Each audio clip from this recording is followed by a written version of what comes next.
بسم اللہ الرحمن الرحیم۔ السلام علیکم ورحمۃ اللہ وبرکاتہ۔ امید ہے سب خیریت سے ہوں گے۔ اللہ تعالی ہم سب کو اپنے حفظ و امان میں رکھے، اللہ تعالی عافیت میں رکھے، ہر شر سے بچائے، اللہ تعالی ایمان کی بہترین حالت میں رکھے، اللہ تعالی بہترین ایمان کی زندگی اور ایمان پہ موت عطا فرمائے، آمین یا رب العالمین۔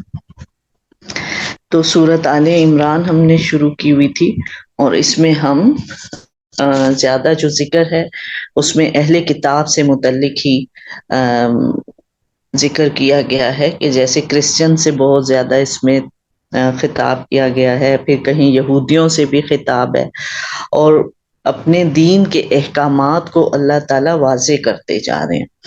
تو آگے ہم دیکھتے ہیں، نحمدہ ونصلی علی رسولہ الکریم، اما بعد فاعوذ باللہ من الشیطان الرجیم، بسم اللہ الرحمن الرحیم، رب اشرح لی صدری ویسر لی امری واحلل عقدۃ من لسانی یفقہوا قولی۔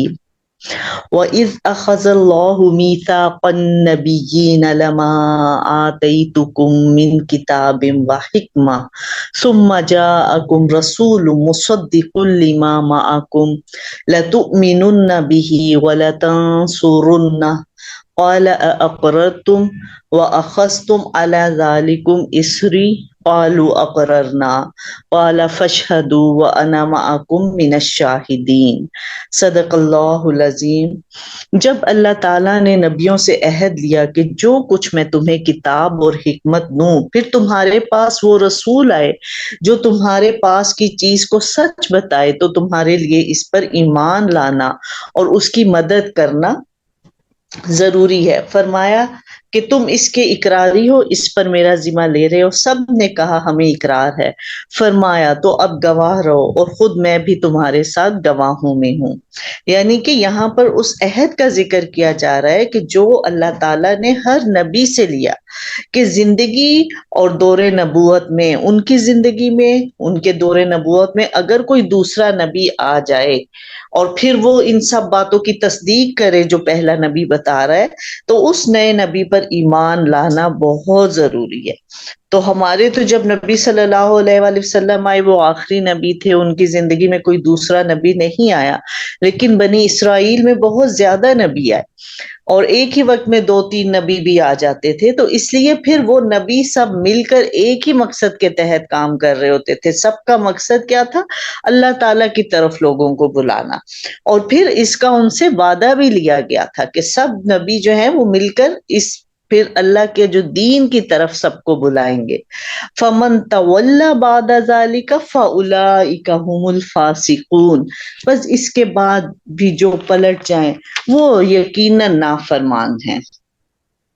افغیر دین اللہ یبغون وله اسلم من فی السماوات والارض طوعا وکرہا والیہ ترجعون، کیا وہ اللہ کے دین کے سوا اور دین کی تلاش میں ہیں، حالانکہ تمام آسمانوں والے اور سب زمین والے اللہ تعالیٰ ہی کے فرما بردار ہیں، خوشی سے ہوں یا ناخوشی سے سب اسی کی طرف لوٹائے جائیں گے۔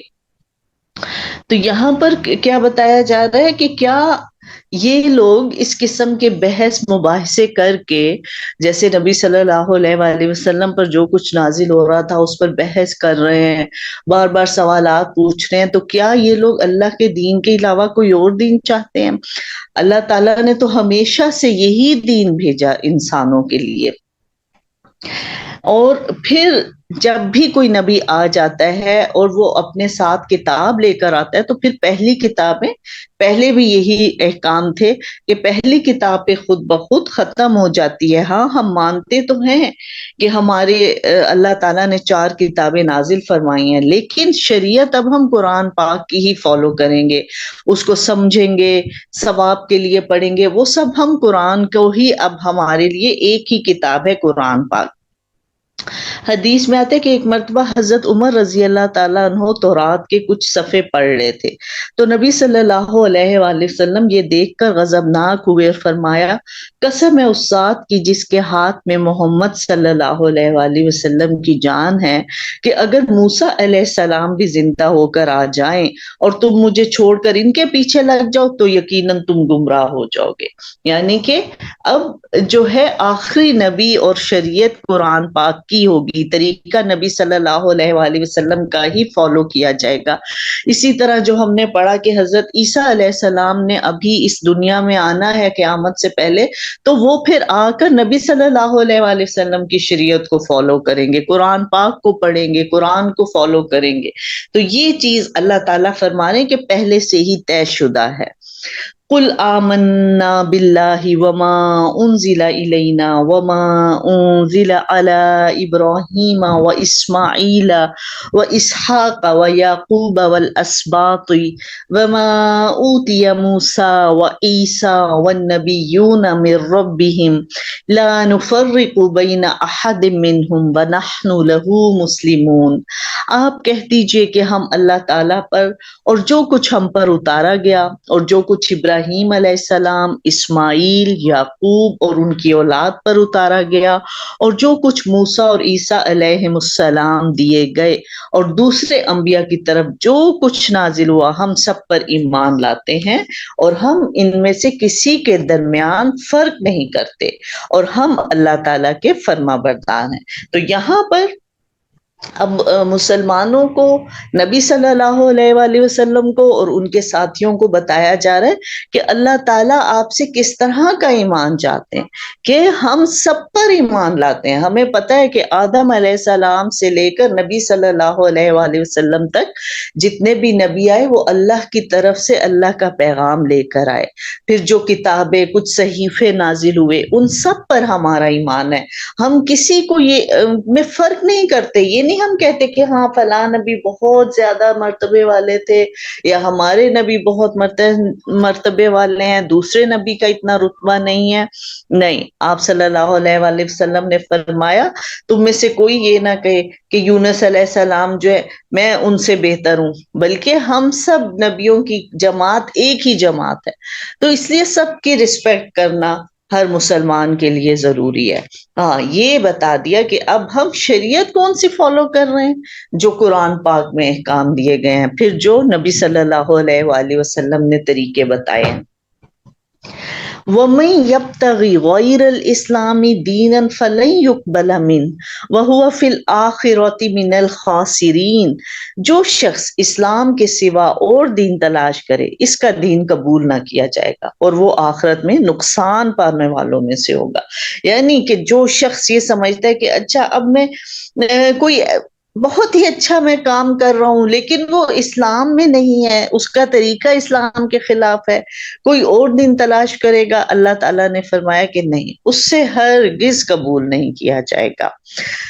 کیف یہدی اللہ قوما کفروا بعد ایمانہم وشہدوا ان الرسول حق وجاءہم البینات واللہ لا یہدی القوم الظالمین۔ اللہ تعالیٰ ان لوگوں کو کیسے ہدایت دے گا جو اپنے ایمان لانے اور رسول کی حقانیت کی گواہی دینے اور اپنے پاس روشن دلیلیں آ جانے کے بعد کافر ہو جائیں۔ اللہ تعالیٰ ایسے بے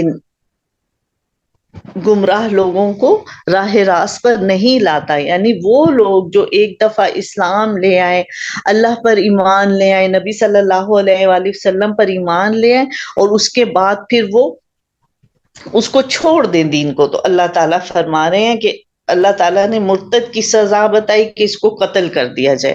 ہاں، اگر پھر بھی وہ توبہ کر لیتا ہے، پھر اپنے دین کی طرف آ جاتا ہے، خلوص دل سے توبہ کرتا ہے، پھر اللہ معاف فرمانے والے ہیں۔ اولئک جزاؤہم ان علیہم لعنت اللہ والملائکۃ والناس اجمعین۔ ان کی تو یہی سزا ہے کہ ان پر اللہ کی اور فرشتوں کی اور تمام لوگوں کی لعنت ہے، یعنی کہ جو اسلام کو چھوڑ کر کسی اور دین میں چلا گیا پھر اس پر کوئی خیر نہیں ہے، کسی قسم کی کوئی رحمت نہیں ہوگی۔ خالدین فیہا لا یخفف عنہم العذاب ولا هم ینظرون، ہمیشہ ہمیشہ وہ عذاب میں پڑے رہیں گے اور ان پر عذاب ہلکا نہ کیا جائے گا، نہ انہیں مہلت دی جائے گی۔ الا الذین تابوا من بعد ذلک واصلحوا فان اللہ غفور رحیم، ہاں مگر جو لوگ اس کے بعد توبہ اور اصلاح کر لیں تو بے شک اللہ تعالیٰ پھر بخشنے والا اور مہربان ہے۔ اس کے شان نزول میں ایک واقعہ آتا ہے کہ ان انصار جو مدینہ کے لوگ تھے ان میں سے ایک مسلمان مرتد ہو گیا، یعنی پہلے مسلمان ہوا پھر اس نے دین کو چھوڑ دیا اور مشرکوں سے جا ملا، لیکن جب مشرکوں میں گیا جلدی سے شرمندگی ہوئی، ندامت ہوئی، اور اس نے لوگوں کے ذریعے نبی صلی اللہ علیہ وآلہ وسلم تک پیغام پہنچایا کہ کیا میری توبہ قبول ہو سکتی ہے، میں توبہ کرنا چاہتا ہوں۔ اس پر یہ آیات نازل ہوئی۔ ان آیات سے معلوم ہوتا ہے کہ مرتد کی سزا اگرچہ بہت سخت ہے کیونکہ اس نے حق کو پہچاننے کے بعد بغض و عناد اور سرکشی اختیار کی، حق کا انکار کیا، لیکن اگر پھر بھی کوئی سچے دل سے توبہ کر لے گا تو پھر اللہ تعالیٰ اس کی بھی توبہ قبول فرما لے گا۔ ان الذین کفروا بعد ایمانہم ثم ازدادوا کفرا لن تقبل توبتہم واولئک هم الضالون، بے شک جو لوگ اپنے ایمان لانے کے بعد کفر کریں پھر کفر میں بڑھ جائیں ان کی توبہ ہرگز ہرگز قبول نہ کی جائے گی، یہی گمراہ لوگ ہیں۔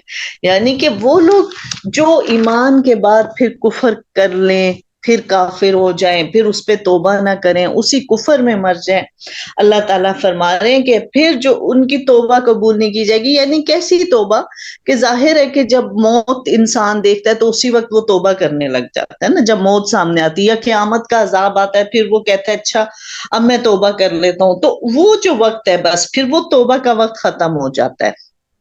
اس لیے کہ توبہ کیا ہے کہ آخری سانس سے پہلے کی توبہ، آخری سانس میں تو فرعون نے بھی توبہ کر لی تھی نا، تو وہ توبہ قبول نہیں ہوتی۔ یہاں تو یہ ایک سورۃ النساء میں آتا ہے کہ ان کی توبہ قبول نہیں ہوتی جو برائی کرتے رہتے ہیں، یہاں تک کہ جب ان میں سے ایک کو موت آتی ہے تو کہتا ہے کہ میری توبہ، یعنی موت کو دیکھ کر۔ اسی طرح حدیث میں اللہ تعالیٰ بندے کی توبہ اس وقت تک قبول کرتا ہے جب تک اسے موت کا اچھو نہ لگے، یعنی جان کنی کے اثرات نہ شروع ہو جائیں، پتہ نہ چل جائے کہ بس اب یہ آخری وقت ہے، اس سے پہلے پہلے موت جو توبہ کا وقت ہے وہ ہے۔ اور جب موت کے آثار نظر آنے لگ جائیں پھر تو ہر کوئی توبہ کرتا ہے لیکن اس وقت توبہ قبول نہیں کی جاتی۔ اللہ تعالی ہم سب کو اس وقت سے پہلے ہی توبہ کرنے کی توفیق عطا فرمائے۔ ان الذین کفروا وماتوا وهم کفار فلن يقبل من احدهم ملء الارض ذهبا ولا افتدى به اولئک لهم عذاب الیم وما لهم من ناصرین، ہاں جو لوگ کفر کریں اور مرتے دم تک کافر رہیں ان میں سے اگر کوئی زمین بھر سونا دے گو فدیے میں ہی ہو تو بھی ہرگز قبول نہ کیا جائے گا، یہی لوگ ہیں جن کے لیے تکلیف دینے والا عذاب ہے اور جن کا کوئی مددگار نہیں۔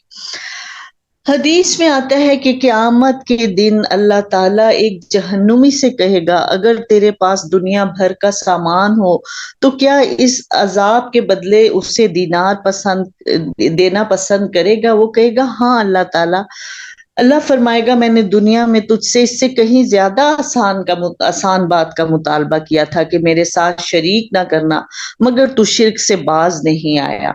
تو کافروں کے لیے دائمی عذاب ہے۔ کہتے ہیں کہ زمانہ جاہلیت میں ایک شخص تھا، جیسے کچھ لوگ نان مسلمز بھی بہت اچھے کام کرتے ہیں اور وہ بہت مشہور ہو جاتے ہیں، تو ایک انسان تھا اس وقت عبداللہ بن جدان، اور وہ پوچھا گیا، صحابہ نے پوچھا کہ وہ بہت مہمان نواز تھا، غریب پرور تھا، غلاموں کو آزاد کرنے والا تھا، کیا یہ اعمال اس سے نفع دیں گے؟ نبی صلی اللہ علیہ وآلہ وسلم نے فرمایا نہیں، کیونکہ اس نے ایک دن بھی اپنے رب سے اپنے گناہوں کی معافی نہیں مانگی تھی۔ تو اس لیے یہاں پر اس بات کو واضح کر دیا گیا ہے کہ کافر چاہے کتنے بھی اچھے کام کریں گے، جو مرضی وہ، جیسے وہ غلاموں کو بھی آزاد کرتا تھا، مہمان نواز بھی تھا، لیکن کیونکہ اس نے اللہ پر ایمان ہی نہیں لایا، قیامت کے دن کا اقرار ہی نہیں کیا، اس کے خوف سے کبھی توبہ ہی نہیں کی تھی، تو ان کے اعمال قبول نہیں کیے جائیں گے۔ لیکن یہ بھی بات یاد رکھنے کی ہے کہ ہاں انہی کافروں کے لیے یہ عذاب ہے جن تک حق کا پیغام پہنچا دیا گیا، جن پر حق کا پیغام پہنچ گیا۔ ایسے کسی کافر کے لیے بھی سزا نہیں ہے کہ جس تک حق کا پیغام نہیں پہنچا اور اس کو ہمیشہ جہنم میں ڈالا جائے گا۔ دنیا میں جن کو حق کا پیغام پہنچ گیا اور انہوں نے ان کو نہ مانا، وہ لوگ ہمیشہ جہنم میں پڑے رہیں گے، اور دنیا میں جس کافر تک حق کا پیغام نہیں پہنچا، پھر آخرت میں ایک موقع دیا جائے گا ان کو ایمان لانے کا، اور اس پر پھر ان کا فیصلہ کیا جائے گا۔ تو اللہ تعالیٰ کسی بھی انسان پر ظلم کرنے والا نہیں ہے، اس لیے جو بات صاف صاف بتا دی گئی، اگر یہ صاف بات سن کر بھی کوئی ایمان نہ لایا، بس پھر اس کے لیے یہ سزا سنائی جا رہی ہے کہ اگر وہ اس کے بدلے کچھ بھی دے، سونا جتنا مرضی دے، جتنا مرضی کہ اب میں صدقہ کرتا ہوں، اب میں توبہ کرتا ہوں، لیکن اس کی توبہ قبول نہیں کی جائے گی۔ لن تنالوا البر حتى تنفقوا مما تحبون وما تنفقوا من شيء فإن الله به عليم۔ جب تک تم اپنی پسندیدہ چیز میں سے اللہ تعالیٰ کی راہ میں خرچ نہیں کرو گے، ہرگز بھلائی کو نہ پاؤ گے، اور تم جو خرچ کرو گے اسے اللہ بخوبی جانتا ہے۔ تو یہاں پر ہم دیکھتے کہ اللہ تعالیٰ نے اللہ کی راہ میں خرچ کرنے کی بات بہت زیادہ سورۃ البقرہ میں بھی آئی، اور اس میں یہ بتایا گیا تھا کہ جیسے جب خرچ کی بات آئی تو پوچھا گیا کہ کیا خرچ کریں، اس پر بتایا گیا کہ کہاں کہاں خرچ کرو، اور پھر اللہ تعالیٰ نے کہا جو تمہاری ضرورت سے زائد ہے اس کو خرچ کر دو۔ لیکن یہاں پر وہ ایک تربیت کر دی گئی تھی کہ پہلے جو ہے اب دیکھو کہ اپنی ایکسٹرا چیزیں جو ہیں وہ اللہ کی راہ میں دو، جو آپ اب استعمال نہیں کرے۔ یہ ایک تربیت کی گئی تھی کہ پہلے ان چیزوں کو نکلوایا جائے تاکہ انسان کے اندر دینے کا ایک جذبہ پیدا ہو۔ ایکسٹرا چیز کو دینا پھر بھی آسان ہوتا ہے اور اس کو بھی ضرور نکالنا چاہیے، لیکن لن تنالوا البر، تم نیکی کو نہیں پا سکتے۔ ٹھیک ہے وہ ہم ایک چھوٹی موٹی ایکسٹرا سی چیزیں دے رہے ہیں جو ہماری ضرورت کی نہیں ہے، چلو وہ بھی کسی کے کام آ جائیں، وہ بھی ایک نیکی ہے، مگر بر کیا ہے؟ مکمل نیکی، ایسی نیکی جو سیدھی جنت میں لے کر جائے۔ کہا اس نیکی کو تم نہیں پا سکتے، ہرگز نہیں پا سکتے، حتیٰ تنفقوا مما تحبون، یہاں تک کہ تم وہ چیز خرچ کرو جس سے تم محبت کرتے ہو۔ تو اب ایک پہلا وہ سٹیپ تھا کہ ایکسٹرا چیز نکالو، اب اس سے اوپر ایک سٹیپ لینا ہے کہ اس چیز کو دیکھو کہ جس چیز کی تمہیں ضرورت ہے، جس سے تم محبت کرتے ہو، تمہیں بھی اس کی ضرورت ہے، تم اس کو پانا چاہتے ہو، تمہیں ضرورت بھی ہے، لیکن جب کوئی ضرورت مند آ جاتا ہے تو تم اپنی ضرورت میں سے اس کی ضرورت پوری کر رہے ہو۔ یہ ہے وہ چیز کہ جس سے تم محبت کرتے ہو، جس کی تمہیں ضرورت ہے، جس کی تمہیں لالچ ہے کہ نہیں یہ میرا اتنی سی چیز ہے، یہ تو میرے استعمال کی ہے اور مجھے بھی اس کی ضرورت ہے، تو اسی ضرورت کی چیز میں سے نکال کر دینا، وہ اللہ تعالیٰ کو کمپلیٹ جو نیکی ہے وہ وہی ہے جس سے تم محبت کرتے ہو۔ وَمَا تُنْفِقُوا مِنْ شَيْءٍ فَإِنَّ اللَّهَ بِهِ عَلِيمٌ۔ بر سے مراد یہاں عمل صالح یا جنت ہے۔ حدیث میں آتا ہے کہ جب یہ آیت نازل ہوئی، حضرت ابو طلحہ انصاری رضی اللہ عنہ جو مدینے میں اصحاب حیثیت میں سے تھے، نبی کریم صلی اللہ علیہ وآلہ وسلم کی خدمت میں حاضر ہوئے اور عرض کیا کہ یا رسول اللہ صلی اللہ علیہ وآلہ وسلم، بیرہا باغ مجھے سب سے زیادہ محبوب ہے، میں اسے اللہ کی رضا کے لیے صدقہ کرتا ہوں۔ آپ صلی اللہ علیہ وآلہ وسلم نے فرمایا وہ تو بہت نفع بخش مال ہے، میری رائے یہ ہے کہ تم اسے اپنے رشتہ داروں میں تقسیم کر دو۔ چنانچہ آپ صلی اللہ علیہ وآلہ وسلم کے مشورے سے انہوں نے اسے اپنے رشتہ داروں اور چچا زاد میں تقسیم کر دیا۔ اسی طرح اور بھی بہت سے صحابہ نے اپنی پسندیدہ چیزیں اللہ کی راہ میں خرچ کی۔ تو یہاں پر پتہ چل اب کتنا ایمان، اور یہ ہے نا کہ ایک آیت کو سن کے فوراً نیکی کرنے چل پڑے، اور دیا بھی کیا کہ جو آمدنی دے رہا ہے باغ، جس سے نفع ہو رہا ہے، زیادہ نفع ہو رہا ہے، وہ باغ جو ہے اللہ کی راہ میں دے دیا۔ تو اب یہ جو ہمارا بھی ایک امتحان ہے، ایک آزمائش یہ اب ہم پر بھی آ گئی ہے کہ دیکھیں ہم نے کیا اللہ کی راہ میں خرچ کرنا ہے۔ تو یہ جو مکمل نیکی ہے اور جنت کو پانے کے لیے یہ مشکل سٹیپ اٹھانا ہوگا کہ ہم اس میں سے خرچ کریں جس سے ہم محبت کرتے ہیں، اور پھر جس کی ہمیں بھی ضرورت ہے، جس کی ہم آج ایک تھوڑی چیز ہمارے پاس ہے، اسی میں سے کسی سے مانگ لیا تو ہم اسی میں سے نکال کے دے رہے ہیں، اپنی ضرورت میں سے کسی کی ضرورت پوری کر۔ تو یہ جو چیز ہے، اس جذبے کو بیدار کرنا، وہ بہت یہ مکمل نہیں کی۔ تو وہ ٹھیک ہے کہ جو پہلے ہمیں ایک تھوڑا سا سٹیپ بتایا گیا تاکہ ہمارے اندر نیک خرچ کرنے کا، اللہ کی راہ میں دینے کا پہلے جذبہ ابھارا گیا کہ ہلکی چیز کی ڈیمانڈ کی گئی۔ قرآن کا طریقہ یہ ہے کہ تھوڑے سے زیادہ کی طرف لے کر جاتا ہے نا۔ اور جب شراب کو بھی حرام کیا گیا تو پہلے بتایا گیا، اس کی آگ دلائی گئی، اس کی نقصانات کو بتایا گیا، ایک دم نہیں کہا بس حرام ہے اس کو چھوڑ دو، نہیں، پہلے بتایا کہ یہ بری چیز ہے، اس سے دور رہو، اس کے گناہ زیادہ ہیں، پھر کہا کہ نماز کے وقت نہ جاؤ، پھر آخر میں کہیں جا کے تو یہی جب خرچ کرنے کی بات آئی تو پہلے کہا کہ تھوڑا خرچ کرو، اپنی ضرورت سے زیادہ جو ہے وہ دے دو۔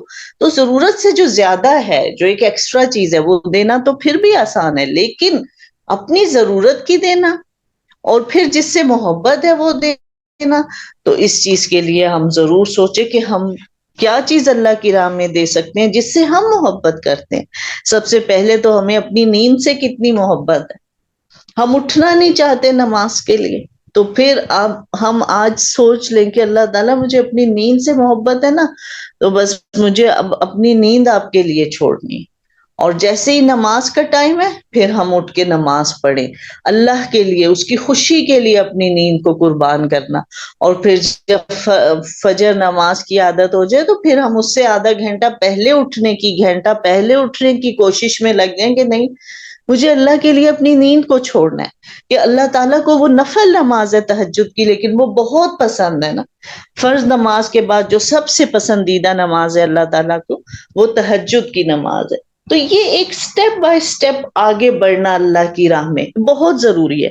وہ کیا کہتے ہیں، جب بچپن میں بہت نعت ہم سنتے تھے کہ یہ راہ حق ہے سنبھل کر چلنا، یہاں ہے منزل قدم قدم پر، کہ اگر ہم تھوڑی سی نماز پڑھنا شروع کرتے بس ہم کہتے اچھا اب تو ہم نماز پڑھ رہے ہیں، چلو قرآن بھی تھوڑا پڑھ لیا، بس نہیں اب تو ہم کافی کر رہے ہیں، اب اس سے بھی زیادہ ہم اتنا زیادہ نہیں دین کو لینا، نہیں، اس راہ میں آگے بڑھتے جانا ہے، آگے بڑھتے جانا ہے۔ پہلے تھوڑا شروع کیا، پہلے فرض شروع کیے، فرض کے بعد سنتیں شروع کرنی ہے، نوافل، اور اس کے بعد پھر خرچ کرنا ہے تو پہلے ایکسٹرا چیزوں کو نکالنا ہے، اس کے بعد جب ایکسٹرا نکلیں گی تو پتہ چلے گا نا کہ اب یہ میرے کام کی ہے، اور یہ کیونکہ میرے استعمال کی بھی ہیں، میرے کام کی بھی ہیں، لیکن مجھے اس میں سے بھی نکالنا ہے، اس لیے کہ میں مکمل نیکی کو، میں جنت کو نہیں پا سکوں گی جب تک کہ میں اپنی یہ جو میری ضرورت کی چیزیں ہیں، جو میری بہت اچھی، جو مجھے بہت پسند ہے، ان میں سے بھی مجھے کچھ نکالنا ہے۔ ایکسٹرا کپڑے تو نکال کے ہم دے رہے ہیں، لیکن ہم یہ دیکھیں جو ہمیں سوٹ بہت پسند ہے ان میں سے بھی کبھی ہم ایک نکال کے دے دیں۔ پھر جو ہمارا قیمتی ترین وقت ہے اس میں سے ہم اللہ کی راہ میں وقت نکالیں کہ ہم سمجھتے ہیں ہاں اچھا ہر کام سے فارغ ہو جائیں گے نا، پھر قرآن پڑھ لیں گے، ان پڑھائیوں سے فارغ ہو کے پھر جب ٹائم ملے گا تو قرآن پڑھیں گے۔ بہترین وقت تو دنیا کی پڑھائی کو دیتے ہیں، بہترین پیسہ اس پر لگاتے ہیں، اور قرآن کے لیے وہ جو بچا کھچا وقت ہے اور پیسہ تو لگانے کا سوچتے بھی نہیں ہے کہ دین کی تعلیم کے لیے کیا پیسہ خرچ کریں، یہ تو مفت پڑھنے کی چیز ہے، بھائی کوئی مفت پڑھا دے گا تو پڑھیں گے، وہ بھی دیکھیں گے کہ اگر ٹائم ہوا تو یہ چیز ہے نا کہ کیا ہے، کیا ہم کہاں چل رہے ہیں، اللہ تعالیٰ کو ہم دھوکہ تو نہیں نہ دے سکتے کہ ہم اللہ کے لیے کیا نکال رہے ہیں، کیا ہم نے اللہ کو اپنا بہترین وقت دیا ہے، عمر کا بہترین حصہ دیا ہے۔ کہتے قیامت کے دن جب کہیں سایہ نہ ہوگا، صرف اللہ تعالیٰ کے عرش کا سایہ ہوگا، اس میں 7 قسم کے لوگ اس عرش کے سائے تلے ہوں گے، اس میں ایک وہ نوجوان ہوگا جس نے اپنی جوانی عبادت میں گزاری۔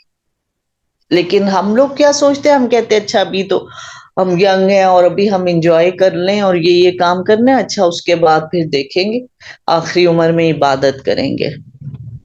تو اس چیز کو ہم نے دیکھنا ہے کہ ہم کون سا وقت دے رہے ہیں۔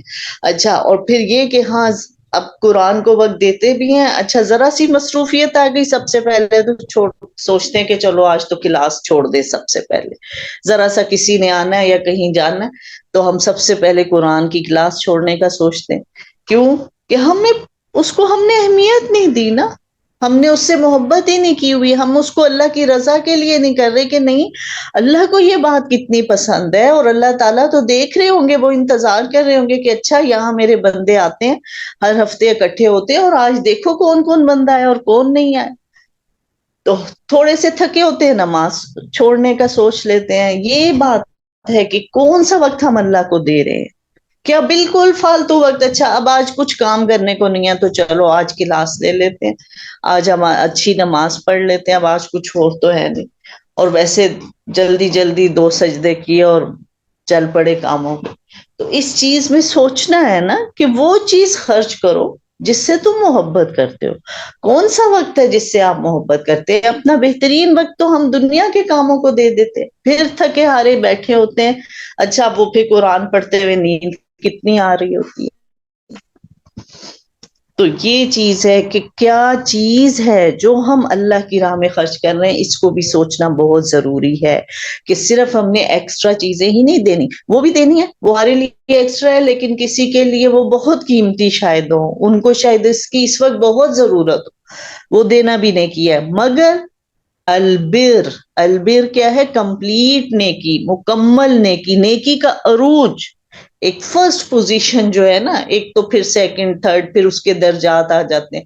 جو ہائی کوالٹی کی نیکی ہے وہ کیا ہے کہ اس میں سے خرچ کرو جس سے تم محبت کرتے ہو. وہ نیند، صبح کی نیند بہت پیاری ہوتی ہے نا، رات کو تو نیند نہیں آ رہی ہوتی، کروٹیں بدل رہے ہوتے ہیں، اور صبح جیسے جیسے وہ نماز کا ٹائم آتا ہے ایسی خوبصورت نیند آتی ہے کہ بس بندہ کہتا ہے نہیں ابھی تو ہم سوئے ہیں، بس ابھی اچھا ابھی میں اٹھتی ہوں، اور اس اٹھنے میں نماز کا ٹائم چلا جاتا ہے.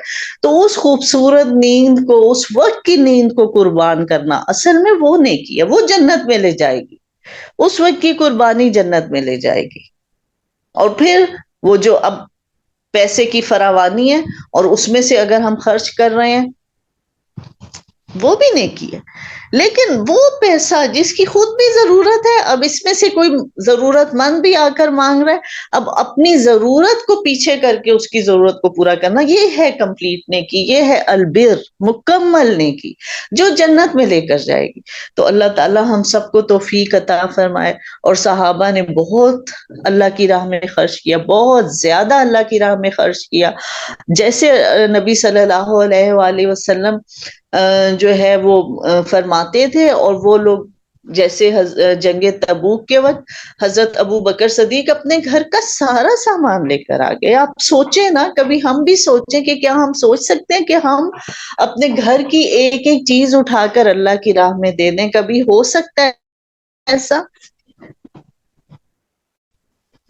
اور اللہ نے سب کچھ مانگا بھی نہیں ہے. مما تحبون، اس میں سے کچھ خرچ کرو. اللہ نے سب نہیں مانگا، لیکن ان پر تو وہ وقت آیا تھا، انہوں نے اس کو پورا کر کے دکھایا. اور نبی صلی اللہ علیہ وآلہ وسلم نے پوچھا کہ ابو بکر گھر والوں کے لیے بھی کچھ چھوڑ کے آئے ہو؟ تو آپ نے کیا فرمایا کہ گھر میں تو اللہ اور اس کے رسول کا نام چھوڑ کر آیا ہوں بس. تو تو ہم پر تو اللہ نے اتنی آزمائشیں ڈالی ہی نہیں نا. وہ تو نیک لوگ تھے، ان پر یہ آزمائشیں آئی تھی، وہ اس پہ پورا اترے. اور حضرت عمر رضی اللہ تعالیٰ نے اپنے گھر کا آدھا سامان لے کر چل پڑے اور کہا کہ آج تو بس میں نہ ابو بکر سے آگے نکل جاؤں گا. اور وہاں دیکھا تو حضرت ابو بکر تو پورا سامان لے کر آئے ہوئے تھے، انسان سوچ بھی نہیں سکتا. اور ایک جو صحابی ہیں وہ اتنے غریب تھے اور وہ سارا دن محنت کرتے رہے کہ میں اللہ کی راہ میں کچھ دے دوں. کہ نبی صلی اللہ علیہ وآلہ وسلم نے فرمایا تھا کہ وہ بہت ہی تنگی کا وقت تھا، اور فرمایا جو کچھ تمہارے پاس ہے اللہ کی راہ میں دینے کے لیے لے آؤ، لے آؤ. اور وہ سارا دن محنت کرتے رہے، اور ان کو چند کھجورے اس کے عوض ملی، اور وہ کھجورے لا کر جب نبی صلی اللہ علیہ وآلہ وسلم کو دی تو منافقین ہنسنے لگ گئے، مذاق اڑانے لگ گئے کہ یہ کیا، یہ انگلی کٹوا کے شہیدوں میں شامل ہونا چاہتے ہیں. اور وہ بیچارے شرمندہ ہو رہے کہ دیکھو میں اتنا غریب ہوں اور میں اتنا صحیح کر سکتا ہوں اور لوگ میرا مذاق اڑا رہے ہیں. آپ صلی اللہ علیہ وآلہ وسلم نے ان کھجوروں کو سب سے اوپر رکھ دیا اور فرمایا کہ اللہ تعالیٰ کو سب سے زیادہ یہ صدقہ پسند آیا.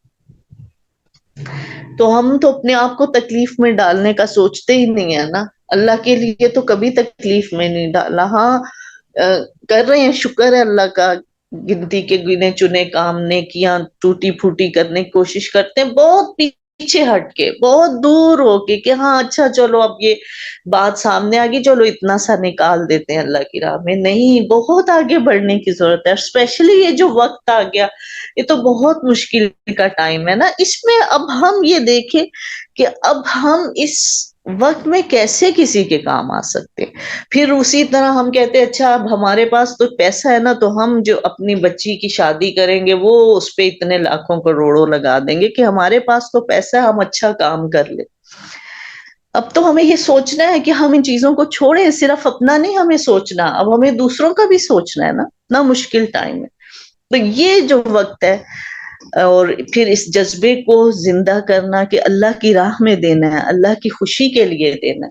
پھر چاہے وہ مال ہے، چاہے وہ آرام ہے، چاہے وہ ہمارا وقت ہے، ہماری زندگی ہے، اس کو اللہ کی راہ میں لگا دینا. کتنا وقت ہم دنیا کو دے رہے ہیں اور کتنا ہم دین کو دے رہے ہیں، اور کون سا وقت دنیا کو دے رہے ہیں، کون سا، کیا فریش وقت دین کو دے رہے ہیں کہ اچھا ابھی میں خوب فریش ہوں نا، اب میں اچھی سی نماز پڑھ لوں، نفل پڑھ لوں، قرآن کو اچھے طریقے سے پڑھ لوں، یا سارے کاموں کو. اور پھر قرآن کے دوران پھر وہ جو ہے کلاس کے دوران کاموں کی زیادہ یاد آ رہی ہوتی ہے. تو ان چیزوں کو ضرور ہمیں دیکھنا پڑے گا، سوچنا پڑے گا. اگر ہم البر کو پانا چاہتے ہیں، مکمل نیکی کو، جنت کے اعلیٰ درجات کو پانا چاہتے ہیں، تو پھر اس کے لیے اعلیٰ قربانی کرنا پڑے گی نا، پھر اس کے لیے زیادہ محنت کرنی پڑے گی. اللہ تعالی ہم سب کو توفیق عطا فرمائے. كل الطعام كان حلا لبني إسرائيل إلا ما حرم إسرائيل على نفسه من قبل أن تنزل التوراة قل فأتوا بالتوراة فاتلوها إن كنتم صادقين. تورات کے نزول سے پہلے حضرت یعقوب علیہ السلام نے جس چیز کو اپنے اوپر حرام کر لیا تھا، اس کے سوا تمام کھانے بنی اسرائیل پر حلال تھے. آپ کہہ دیجئے اگر تم سچے ہو تو تورات لے کر آؤ اور پڑھ کر سناؤ. تو یہاں پر ذکر ہے کہ حضرت یہودیوں نے اعتراض کیا نبی صلی اللہ علیہ وآلہ وسلم پر کہ اگر یہ کہتے ہیں کہ دین ابراہیمی ایک ہی ہے، تو حضرت یعقوب علیہ السلام تو اونٹ کا گوشت نہیں کھاتے تھے اور دودھ نہیں پیتے تھے، اور یہ استعمال کر رہے ہیں ان کی شریعت میں، تو اس کو حلال کہا ہوا ہے. تو یہاں پر اس چیز کا پھر ذکر کیا جا رہا ہے کہ سب کھانے وہی حلال تھے جو پہلی بھی شریعت میں تھے، ابھی بھی وہی حلال ہیں. ہاں، یعقوب علیہ السلام نے کچھ چیزوں کو خود اپنے اوپر حرام کیا تھا، یا وہ کسی بیماری کی وجہ سے کر رہے تھے، یا نظر کی وجہ سے کر رہے تھے کہ کوئی انہوں نے نظر مانی تھی، لیکن وہ کام بھی انہوں نے تورات کے نازل ہونے سے پہلے کیا تھا. تو اس لیے اس چیز کو، غلط فہمی کو دور کیا گیا کہ جو اس میں یہودی اعتراض کر رہے تھے کہ آپ نے تو ان چیزوں کو اپنے اوپر حلال کیا ہے جو تورات میں حرام ہے. تو پھر کا تورات ان کو پڑھ کر سناؤ. تورات میں تو صاف بات لکھی تھی کہ ان کا گوشت اور دودھ جو ہے وہ حلال ہے، اس کو ہم استعمال کر سکتے ہیں. فمن افترى على الله الكذب من بعد ذلك فأولئك هم الظالمون. اس کے بعد بھی جو لوگ اللہ تعالیٰ پر بہتان باندھے وہی ظالم ہے. یعنی کہ یہ چیزیں واضح کر دی گئی ہیں، کلیئر کر دی گئی ہیں، اس کے بعد بھی جو اللہ پر جھوٹ بول رہے ہیں، اس کا مطلب ہے وہ ظالم ہے. یعنی کہ تورات کے احکامات کو خود چھپا لیتے تھے، خود اس کو چینج کر دیتے تھے. تو اللہ تعالیٰ نے فرمایا کہ اصل میں یہ گناہگار لوگ ہیں. قل صدق اللہ، کہو کہ اللہ نے سچ کہا. فاتبعوا ملت ابراہیم حنیفا وما کان من المشرکین، کہہ دیجئے کہ اللہ تعالی تم سب ابراہیم کے طریقے کی پیروی کرو جو مشرک نہ تھے. یعنی کہ ابراہیم علیہ السلام کو اگر تم مانتے ہو تو تم ان کے طریقے کی پیروی کرو. وہ تو بالکل حنیف تھے نا. حنیف کا کیا مطلب؟ بالکل یکسو. بس ایک ہی چیز پر ان کا فوکس تھا کہ اللہ تعالیٰ کی پسند کی کیا باتیں ہیں, اللہ کی رضا کیسے حاصل ہو سکتی. تو وہ صرف اس چیز پر ان کا سارا فوکس ہوتا تھا اور کسی چیز کی طرف نہیں دیکھتے تھے. بحث مباحثے میں مت پڑو. وما کانا من المشرکین, وہ نہیں تھے مشرکوں میں سے. ان اول بیت وضع للناس للذی ببکۃ مبارکا وہدی للعالمین. اللہ تعالیٰ کا پہلا گھر جو لوگوں کے لیے مقرر کیا گیا وہی ہے جو مکہ میں ہے, جو تمام دنیا کے لیے برکت اور ہدایت والا ہے. پھر جب قبلہ چینج ہو گیا, پہلے بیت المقدس کی طرف منہ کر کے نماز پڑھ رہے تھے, اب اس کے بعد جو ہے وہ قبلہ بدل دیا گیا, مسجد حرام کو قبلہ قرار دے دیا گیا. تو یہاں پر پھر یہودیوں نے اعتراض کیا کہ جو پہلا قبلہ تھا اس کو کیوں چھوڑ دیا گیا نا. تو اللہ تعالیٰ ان کے اس اعتراض کا جواب دے رہے, ان اول بیت وضع للناس, اصل میں جو پہلا گھر لوگوں کے لیے عبادت کے لیے بنایا گیا تھا وہ وہی ہے جو مکہ میں ہے. یعنی مسجد حرام ہی پہلے بھی قبلہ تھا.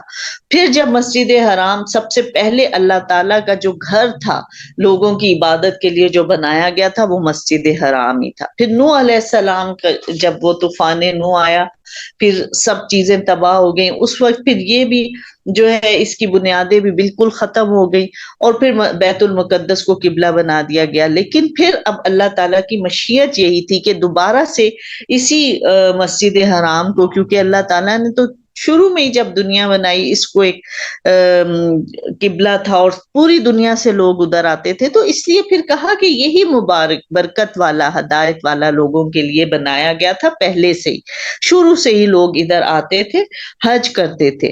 فیہ آیات بینات مقام ابراہیم, اس میں تو کھلی کھلی نشانیاں ہیں, مقام ابراہیم ہے. ومن دخلہ کان آمنا, اور جو اس میں داخل ہو جاتا ہے وہ امن میں آ جاتا ہے. وَلِلَّهِ عَلَى النَّاسِ حِجُّ الْبَيْتِ مَنِ اسْتَطَاعَ إِلَيْهِ سَبِيلًا, اور اللہ تعالی کا حق ہے لوگوں پر کہ جو اس گھر میں آ سکتا ہے, اس کا راستہ پاتا ہے, اس گھر کا حج فرض کر دیا گیا ہے. وَمَن كَفَرَ, اور جو کوئی کفر کرے, فَإِنَّ اللَّهَ غَنِيٌّ عَنِ الْعَالَمِينَ, تو پھر اللہ تعالی غنی ہے, بے پرواہ ہے دنیا والوں سے. یعنی اللہ تعالیٰ نے فرمایا کہ دیکھو ایک تو پہلا جو گھر تھا جو اللہ نے لوگوں کے لیے بنایا تھا وہ تھا مکہ, اور پھر فیہ آیات بینات مقام ابراہیم, اس میں تو اللہ کی روشن نشانیاں. کیا روشن نشانیاں؟ مقام ابراہیم. بہت سی روشن نشانیاں, لیکن اللہ تعالیٰ نے مقام ابراہیم کا ذکر کیا. اور اس کے بعد آپ دیکھیں زمزم بھی ہے, پھر صفا مروا ہے, تو بہت سی روشن نشانیاں ہیں. اور پھر اللہ تعالیٰ کیا کہہ رہے ہیں کہ وَلِلَّهِ عَلَى النَّاسِ حِجُّ الْبَيْتِ, اللہ تعالیٰ کی طرف سے لوگوں پر فرض کر دیا گیا کہ وہ اس گھر کا حج کرے. جو کوئی راہ پالے, راہ پانے کا کیا مطلب ہے کہ جس کی استطاعت ہے, یعنی اتنا خرچ کے سفر کے اخراجات پورے ہو جائیں, اور پھر راستہ پر امن ہے, جان اور مال محفوظ ہے, صحت و تندرستی ہے, اور پھر عورت کے لیے محرم کا بھی انتظام ہے.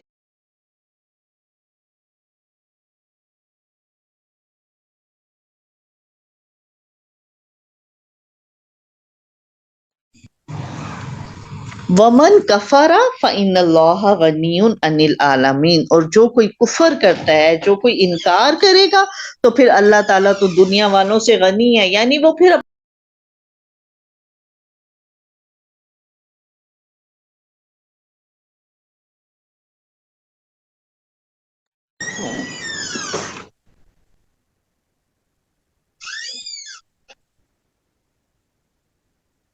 حدیث میں آتا ہے کہ جس کو اللہ تعالیٰ نے توفیق دی, استطاعت دی کہ وہ حج کر سکتا ہے, لیکن پھر وہ بغیر کسی وجہ کے حج نہ کرے, تو پھر اللہ تعالیٰ کی طرف سے وہ یہودی مرے یا نصرانی مرے, اسے کوئی پرواہ نہیں. یعنی کہ یہ ایک فرض عبادت ہے, مگر کچھ شرائط کے ساتھ. اگر تو وہ شرائط ہیں پوری ہو سکتی ہیں, اخراجات بھی ہیں, اور پھر سفر بھی اچھا ہے, صحت ہو سکتی ہے, تو صحت بھی ہے, تو اس لیے اس کو پھر ان لوگوں پر فرض ہے. اور اگر وہ نہیں کر رہا کوئی, تو پھر اس کے لیے بہت بڑا گناہ ہے. اس لیے اس چیز کو ہمیں سمجھنا چاہیے اور اس کو معمولی نہیں سمجھنا چاہیے، کیونکہ ہمارے اسپیشلی پاکستان میں تو پہلے یہ چیز بہت زیادہ ہوتی تھی، اب تو بہت فرق پڑ گیا ہے کہ ہم لوگ کہتے تھے اچھا اب سب جو ہے نا بچوں کی جب شادیاں ہو جائیں گی، ہر کام سے فارغ ہوں گے، پھر ہم حج کر سکتے ہیں. تو یہ اس میں کوئی اس قسم کی شرائط نہیں ہے. جس وقت بھی یہ تمام شرائط پوری ہوں، پھر اس میں یہ ہے کہ پہلی کوشش یہی ہونی چاہیے کہ حج کیا جائے، پھر بغیر کسی وجہ کے اس کو ڈیلے نہیں کرنا چاہیے. تو اللہ تعالی ہم سب کو توفیق عطا فرمائے. قل یا اہل الکتاب لما تکفرون بآیات اللہ واللہ شہید علی ما تعملون. آپ کہہ دیجئے کہ اے اہل کتاب، تم اللہ تعالیٰ کی آیتوں کے ساتھ کفر کیوں کرتے ہو؟ جو کچھ تم کرتے ہو اللہ تعالیٰ اس پر گواہ ہے. یعنی کہ آیتوں کے ساتھ کفر کرنے کا کیا مطلب ہے کہ جو کچھ تم پڑھ رہے ہو صرف اس کا پڑھنا ضروری نہیں ہے، بلکہ اس پر عمل بھی کرو. اگر صرف تم یہ سمجھتے ہو کہ ہاں ہم اللہ کی کتاب کو پڑھ کے مسلمان ہو جائیں گے اور اللہ کے بہترین نیک بندے بن جائیں گے، نہیں، بلکہ جس طرح سے کہا جا رہا ہے اس طرح ہی کام کرو. قل یا اہل الکتاب لما تصدون عن سبیل اللہ من آمن تبغونها عوجا وانتم شہداء وما اللہ بغافل عما تعملون. ان اہل کتاب سے کہو کہ تم اللہ کی راہ سے لوگوں کو کیوں روکتے ہو اور اس میں عیب ٹٹولتے ہو، حالانکہ تم خود گواہ ہو اللہ تمہارے اعمال سے بے خبر نہیں ہے. پہلے بھی ہم پڑھ چکے ہیں کہ بہت سے لوگ ان کے پاس جاتے تھے کہ ان کے پاس کیونکہ اہل کتاب تھے نا، کہ یہ علم والے لوگ سمجھے جاتے تھے کہ اللہ تعالیٰ کی جو پہلے کتابیں تھیں ان کو یہ پڑھتے تھے، تو لوگ ان کے پاس جاتے تھے پوچھنے کے لیے کہ تمہاری کتاب میں اس نبی کے متعلق کیا لکھا ہوا ہے. تو یہ اس کو چھپاتے تھے اور کہتے تھے کہ بلکہ کیا ہم نے لاسٹ ٹائم پڑھا کہ یہ بھی انہوں نے ایک سازش کی کہ کچھ لوگ جو ہے وہ صبح کے ٹائم پر مسلمان ہو جائیں اور شام کو کہیں کہ نہیں بھئی ہم نے تو یہ دیکھا ہے دین یہ کوئی اتنا اچھا نہیں ہے، اور واپس پلٹ آئیں تاکہ لوگ ان کے پاس سے پیچھے ہٹ جائیں. تو اللہ تعالیٰ ان کو ان حرکتوں سے منع فرما رہے ہیں. یا ایھا الذین آمنوا ان تطیعوا فریقا من الذین اوتوا الکتاب یردوکم بعد ایمانکم کافرین. اے ایمان والو، اگر تم اہل کتاب کی کسی جماعت کی باتیں مانو گے تو وہ تمہارے ایمان لانے کے بعد تمہیں کافر بنا دیں گے. اب یہاں پر مسلمانوں کو تنبیہ کی جا رہی ہے کہ تم ان کی سازشوں سے ہوشیار رہو، کیونکہ اگر تم ان کو اپنا مخلص سمجھو گے اور ان کی باتیں ماننا شروع ہو جاؤ گے تو یہ تو تمہارے ایمان سے تمہیں ہٹا دیں. تو بہت سی چیزیں اب ہم دیکھ رہے ہیں نا کہ جیسے بینک کا جو سسٹم ہے پھر وہ اس طرح سے ہمارے اندر ڈال دیا گیا. اب ہم سمجھتے ہیں نہیں یہ کیسے ہو سکتا ہے، بینکنگ کے بغیر کیسے کاروبار چلتا ہے، ایسے تو نہیں ہو سکتا. اب ہم خود بخود اس چیز میں پھر انڈلج ہوتے جا رہے ہیں. تو ان چیزوں میں یہ ہے کہ ہوشیار ہو کر اللہ تعالیٰ کہہ رہے ہیں کہ تم ان کے ساتھ چلو، معاملات کرو، کہ اگر تم ان کی ہر بات پر ایمان لے آؤ گے، ہر بات ان کی ماننے لگ جاؤ گے کہ اچھا جی یہ تو ترقی کا راستہ ہے، اس طرح ہم ترقی کر سکتے ہیں، تو کہا کہ اگر تم ان کی ہر بات کو ماننے لگ جاؤ گے تو یہ تو تمہارے ایمان سے تمہیں ہٹا دے. تو اس لیے ان چیزوں کو سوچ سمجھ کر کرنا اور پھر سوچ سمجھ کر دوسرے کی چیز کو، اچھی چیز کو ضرور فالو کرنا ہے. اب وہاں پر بہت اچھی چیزیں بھی ہیں، انہوں نے کیسے اچھے رولز بنائے ہوئے ہیں، ہر کوئی ان رولز کو فالو کرتا ہے. ٹیکس اتنا سب اچھا سسٹم بنا دیا کہ ہر ایک سے ٹیکس لے کر لوگوں پہ خرچ کیا جاتا ہے. تو ان چیزوں کو ہم سیکھیں، لیکن جو چیزیں ایسی ہیں کہ جن میں پڑھ کے ہم اپنے دین کا کوئی نقصان کر لیں یا جو اللہ کے حکم کے خلاف ہے، اس چیز میں ہمیں کسی کا ساتھ نہیں دینا، کسی کے پیچھے نہیں لگنا. کہ جہاں ہم دیکھیں کہ یہ چیز تو ہمارے دین سے متضاد ہے، اللہ کے حکم کے خلاف ہو رہی ہے، اس میں پھر کسی کا ساتھ نہیں دینا. یہ ہماری کلیئر سی ایک سوچ ہونی چاہیے اور یہی ہمیں بچوں کو بتانا چاہیے کہ کیا حلال ہے کیا حرام. کیونکہ حرام اور حلال کا علم ہونا بہت ضروری ہے کہ یہ چیزیں جو ہمیں کسی صورت نہیں کرتی، یہ چیزیں ہیں جس کے کرنے میں حرج نہیں. جب یہ دو سوچیں ہماری بالکل کلیئر سی ہوں گی، پھر ایک راستہ ہمیں زندگی کا ہم اپنے بچوں کو دے سکتے ہیں، شروع سے انہیں بتا سکتے ہیں کہ یہ طریقہ ہے. اور یہ غلط چیزیں ان کو تو ان کی طرف ہمیں بالکل نہیں جانا. تو یہ چیزیں ضرور جو ہے گھروں میں ڈسکشن ہونی چاہیے.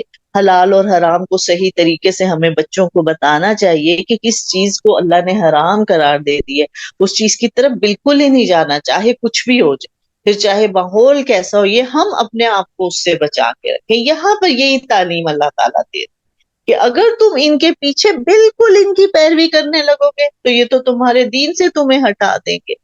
وَكَيْفَ تَكْفُرُونَ وَأَنْتُمْ تُتْلَىٰ عَلَيْكُمْ آيَاتُ اللَّهِ وَفِيكُمْ رَسُولُهُ, اور تم کیسے کفر کر سکتے ہو کہ اللہ کی آیتیں تو تمہارے پاس ہیں اور تم میں رسول اللہ صلی اللہ علیہ وآلہ وسلم موجود ہے. تو یہ اس وقت کے مومنوں کے پاس نبی صلی اللہ علیہ وسلم تھے, اور ہمارے پاس کیا ہے؟ ہمارے پاس بھی قرآن پاک ہے, ہمارے پاس نبی صلی اللہ علیہ وآلہ وسلم کی احادیث ہے, ان کا طریقہ موجود ہے. تو یہ ہو نہیں سکتا کہ تم کفر کرو. تم کیسے کفر کر سکتے ہو کہ اللہ تعالیٰ نے تو اس قرآن کی حفاظت کا ذمہ لیا ہے نا. کس لیے ذمہ لیا؟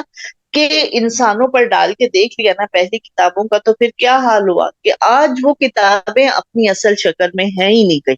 نہ تورات ہے نہ انجیل ہے, بہت اس میں چینجنگز کر دیے. پھر اللہ تعالیٰ نے ایک آخری کتاب کو نازل کیا کہ اب یہ کتاب ہے تمہارے پاس, اس کی حفاظت کا ذمہ اللہ نے لیا ہے, اس میں کوئی چینج نہیں ہے, اس کو پڑھو, اس کے مطابق فیصلے کرو, اس کے مطابق زندگی گزارو, ان کے پیچھے مت لگو. ہاں جو ان کی اچھی باتیں ہیں ان کے ساتھ ہم معاہدات کر سکتے ہیں, تجارت کر سکتے ہیں, مگر اگر ہر چیز میں ہم ان کو اور ان کو خوش کرنے کی کوشش میں لگے رہیں گے پھر وہ ہمارے دین سے ہمیں ہٹا دیں گے. وَمَن يَعْتَصِم بِاللَّهِ فَقَدْ هُدِيَ إِلَىٰ صِرَاطٍ مُسْتَقِيمٍ, اور جو شخص اللہ تعالیٰ کے دین کو مضبوطی سے تھامے رکھے گا بلا شبہ اللہ اسے سیدھے راستے کی طرف ہدایت دے دے گا. یعنی کہ بعض اوقات ہمیں کچھ سمجھ نہیں آ رہی ہوتی کہ ہم دین میں بھی کچھ باتوں کی ہمیں سمجھ نہیں آ رہی ہوتی, پڑھ رہے ہوتے ہیں ہمیں کچھ باتیں کلیئر نہیں ہو رہی ہوتی. اللہ تعالیٰ فرما رہے ہیں وَمَن يَعْتَصِم بِاللَّهِ, جو اللہ کو اس کے دین کو مضبوطی سے تھامے رکھے گا نا, ٹھیک ہے وہ بات شاید آج سمجھ نہ آئے لیکن ہو سکتا ہے 4 دن بعد آ جائے. اصل بات کیا ہے کہ اس کے ساتھ جڑے رہو, اس کتاب کو پڑھتے رہو, اس کے علم کو حاصل کرتے رہو, اس کے ساتھ جڑے رہو, اس کے مطابق زندگی گزارنے کی کوشش میں لگے رہو. فَقَدْ هُدِيَ إِلَىٰ صِرَاطٍ مُسْتَقِيمٍ, اللہ تعالیٰ خود تمہیں سیدھے راستے کی طرف رہنمائی کر دے. لیکن اب بہت سے لوگ کہتے ہیں کہ ہاں ابھی ہمیں تو اب ان باتوں کی سمجھ نہیں آتی, ہم نے تو چھوڑ ہی دیا ہر ایک کو سننا, ہم نہیں اب کسی کو سن رہے, ہمیں تو سمجھ نہیں آتی کیا چیز. نہیں, چھوڑنا تو اس کا حل ہی نہیں ہے. اس کا حل کیا ہے کہ اور ابھی آپ کا علم تھوڑا ہے, آپ اور علم حاصل کریں. دنیا کے علم میں تو ہم نہیں سوچتے کہ اچھا ہمیں سمجھ نہیں آ رہی ہے ہم اس کو چھوڑ, پھر تو ہم ٹیوشنیں بھی لگاتے ہیں, لاکھوں روپے اسکول کالجوں میں دیتے ہیں, پھر ٹیوشنوں پہ ہزاروں دے رہے ہوتے ہیں کہ نہیں مجھے تو اس کو سمجھنا ہی ہے نا, کسی نہ کسی طرح یہ کرنا ہے, کامیاب ہونا ہے. اور دین کے علم کو ہم ایک سے دوسری بات میں تھوڑا سا اختلاف نظر آ جائے پھر ہم کہتے ہیں ہاں یہ تو سمجھ ہی نہیں آتی ہمیں, تو بس میں نہیں اب سن رہا. نہیں, یہ نہیں بات یہ کہ اپنی ہم کم علمی کو مان لیں کہ نہیں ابھی ہمارا علم تھوڑا ہے, ہمیں اس کی نہیں. اب اس کا حل کیا ہے کہ زیادہ علم حاصل کرو اور اس کے ساتھ مضبوطی سے تھام لو اور مضبوط اپنا تعلق کر لو اور زیادہ پڑھنے کی کوشش کرو. تو پھر کیا ہوگا کہ اللہ تعالیٰ خود بخود سیدھے راستے کی طرف تمہیں ہدایت دے گا. اور بہت واقعی ایسا ہوتا ہے کہ کچھ چیزیں کبھی پہلے پڑھی تھیں, وہ اس وقت لگا کہ اتنا سمجھ نہیں آئی, لیکن آج وہ چیزیں بہت کلیئر سی سمجھ آ گئی. تو یہ چیز ہے کہ دین میں ہم جیسے جیسے ہم دین کو سمجھیں گے, ضروری نہیں ہے کہ آج ہی ہمیں ساری کچھ سمجھ آ جائے.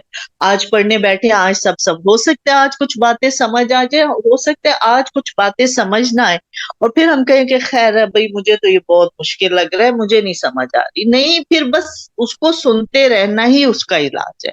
اللہ تعالیٰ فرما رہے ہیں وَمَن يَعْتَصِم بِاللَّهِ, جو اللہ کے دین کو اللہ کو مضبوط تھام لے, فَقَدْ هُدِيَ إِلَىٰ صِرَاطٍ مُسْتَقِيمٍ, تو یقیناً وہ سیدھے راستے کی طرف ہدایت دے دیا جائے گا. تھوڑا سا صبر کی ضرورت ہے، استقامت کی ضرورت ہے. انشاءاللہ اللہ تعالیٰ ہر بات کو کلیئر کر دیں گے، ہر چیز آپ کی سمجھ میں آ جائے گی. یا ایھا الذین آمنوا اتقوا اللہ حق تقاتہ ولا تموتن الا وانتم مسلمون. اے ایمان والو، اللہ تعالیٰ سے اتنا ڈرو جتنا اس سے ڈرنا چاہیے، اور دیکھو مرتے دم تک مسلمان ہی رہنا. تو یہاں پر اللہ سے ڈرنے کی بات کی جا رہی ہے نا. تو ہم تو کہتے ہیں کہ نہیں، اللہ تو بہت رحمان ہے، بہت رحیم ہے. بے شک اللہ رحمان ہے، بے شک اللہ بہت مہربان ہے، لیکن اللہ کا ڈر دل میں جب تک نہیں ہوگا انسان گناہوں سے نہیں بچ سکتا. اگر ہم صرف اس کی رحمت کو مد نظر رکھیں گے تو پھر تو ہم کہیں گے ٹھیک ہے چلو آج گناہ کر رہے ہیں، خیر ہے اللہ سے معافی مانگ لیں گے، وہ معاف کر دیں گے. نہیں، یہ سوچ کر گناہ نہیں کرنا. وہ تو ایک راستے پہ سیدھے چلتے ہوئے غلطی ہو گئی، گناہ ہو گیا، اللہ اس کو انشاءاللہ توبہ سے معاف کر دیں گے، لیکن جان بوجھ کر نہیں. یہ اور پھر ایک ڈر ہوتا ہے نا جو انسان کو صحیح رہنے میں مدد دیتا ہے، کہ اللہ کی ناراضگی کا ڈر ہو اصل میں ہمارے اندر، اور پھر اس عذاب کا خوف ہو. اس طرح سے ڈرو جیسے کہ اس سے ڈرنے کا حق ہے. یعنی کہ ہم انسانوں سے تو ڈرتے ہیں لیکن اللہ سے نہیں ڈر رہے ہوتے نا. یہ بہت عجیب بات ہے کہ اللہ سے زیادہ ہم انسانوں سے ڈر رہے ہوتے. اللہ سے زیادہ ہم انسانوں کے آگے اپنے آپ کو پالش کر رہے ہوتے ہیں، اپنے آپ کو چھپا رہے ہوتے ہیں کہ ہائے کوئی مجھ سے ایسی بات نہ ہو جائے، کوئی میرے سے ایسی، کوئی میرا حلیہ تو نہیں ہے ایسا جو کسی کو برا لگ رہا ہے. لیکن ہم اللہ سے نہیں اتنا ڈر رہے ہوتے. ہم نے کبھی یہ نہیں سوچا کہ اچھا اب ہم کس طرح پڑھ رہے ہیں، کس طرح میں نماز پڑھ رہی ہوں، کیا اللہ کو پسند آ رہی ہے نہیں آ رہی، میں قرآن پاک کس طرح پڑھ رہی ہوں، تھوڑا سا میں اچھے طریقے سے پڑھنے کی کوشش کروں، کیا میں وہ کوشش کریں یا نہیں. کیوں ہم تھوڑا سا احساس پیدا کریں کہ جب ہم نماز پڑھ رہے ہیں تو ہم اللہ تعالیٰ سے بات کر رہے ہیں، اور جب ہم قرآن پڑھ رہے ہیں تو ہم اللہ کی بات کو سن رہے ہیں، اور اس کو اچھے طریقے سے. اللہ تعالیٰ کہتے کسی اور بات کو اتنے غور سے نہیں سنتا جتنا اس انسان کی آواز کو غور سے سنتا ہے جو قرآن کو بہتر پڑھنے کی کوشش میں لگا ہوتا ہے. اللہ کو وہ آواز بہت پسند. تو اس لیے اللہ سے ڈر کے کام کرنا، اللہ سے ڈر کے برائیوں کو چھوڑنا. کبھی ذہن میں یہ آیا کہ یہ غلط چیز میں دیکھ رہی ہوں، وہ اللہ تعالیٰ تو مجھ سے ناراض ہو جائیں گے، اور فوراً ہم اس کو بند کر دیں. یہ ہے اللہ کا ڈر. اللہ کے ڈر سے گناہ کو چھوڑ دینا، اللہ کے ڈر سے نیکی میں آگے بڑھ جانا کہ نہیں اللہ تعالیٰ کو یہ بات پسند ہے، مجھے یہ کام کرنا ہے. اللہ تعالیٰ کہہ رہے ہیں دیکھو اللہ سے ایسے ڈرو جیسے ڈرنے کا حق ہے. ہم اللہ سے زیادہ ہم انسانوں سے ڈر رہے ہوتے ہیں، ہم ان کا لحاظ زیادہ کر رہے ہوتے ہیں، ہم اللہ کا اتنا نہیں کر رہے ہوتے. یہ بہت بڑی بات ہے جو اللہ تعالیٰ ہمیں کہہ رہے ہیں، اور اللہ تعالیٰ کہہ رہے بھی ایمان والوں سے ہی ہے، کیونکہ یہ اصل میں ایمان والے ہی زیادہ انسانوں سے ڈرتے ہیں. یا ایھا الذین آمنوا اتقوا اللہ حق تقاتہ ولا تموتن الا وانتم مسلمون.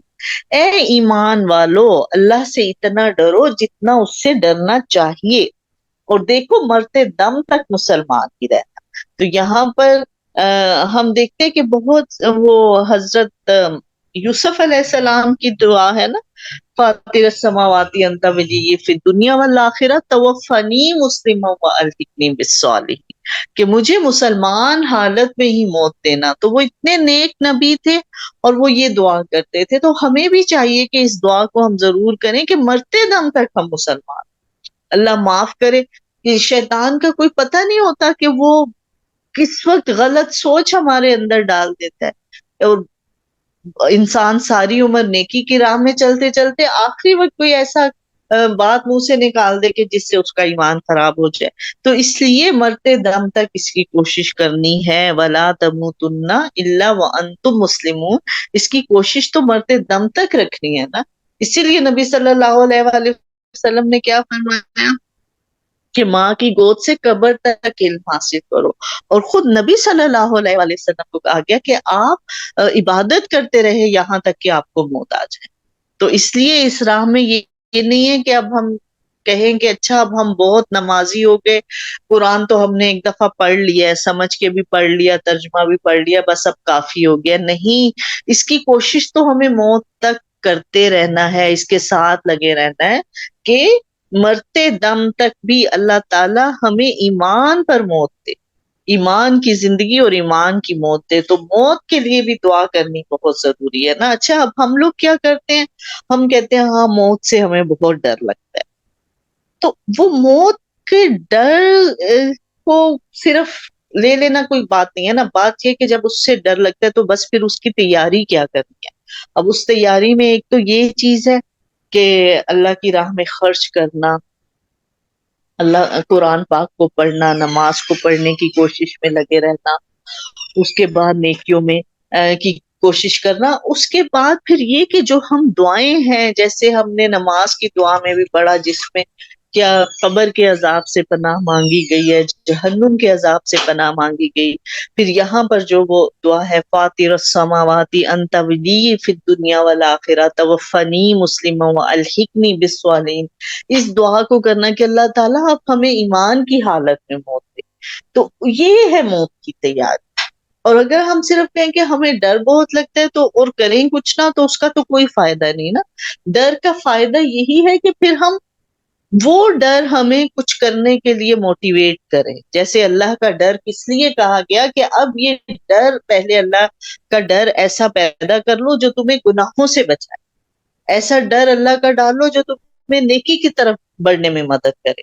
پھر موت کا ایسا ڈر ہو جو ہمیں اپنی موت کی تیاری کرنے میں مدد دے کہ نہیں یہ تو ہونا ہی ہونا ہے، تو میں کیوں نہ آج سے اس کی تیاری شروع کر دوں، کیونکہ موت تو بتا کر نہیں آئے گی نا، اچانک آ جائے گی اور ہم نے کوئی تیاری نہیں کی ہوگی، تو پھر اس لیے اس کے ڈر کا فائدہ یہ ہوگا کہ بس پھر ہم اس کی تیاری شروع کر دیں۔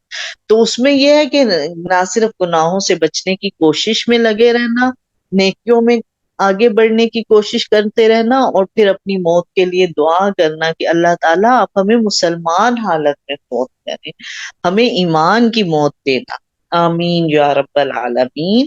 تو آج ہم اس کو اتنا ہی رکھتے ہیں۔ اللہ تعالیٰ ہم سب کو بہترین قرآن پڑھنے والا اور بہترین قرآن کی سمجھ رکھنے والا، بہترین طریقے سے قرآن پر عمل کرنے والا بنا دے۔ اللہ تعالیٰ دنیا میں بھی اس کو ہمارا سچا ساتھی، قبر میں بھی اس کو ہمارا ساتھی بنانا، حشر میں بھی اس کو ہمارا ساتھی بنانا۔ ربنا تقبل منا انك انت السميع العليم وتب علينا انك انت التواب الرحيم آمین یا رب العالمین۔ سبحانک اللہم و بحمدک نشہد ان لا الہ الا انت نستغفرک و نتوب الیک۔ السلام علیکم ورحمۃ اللہ وبرکاتہ۔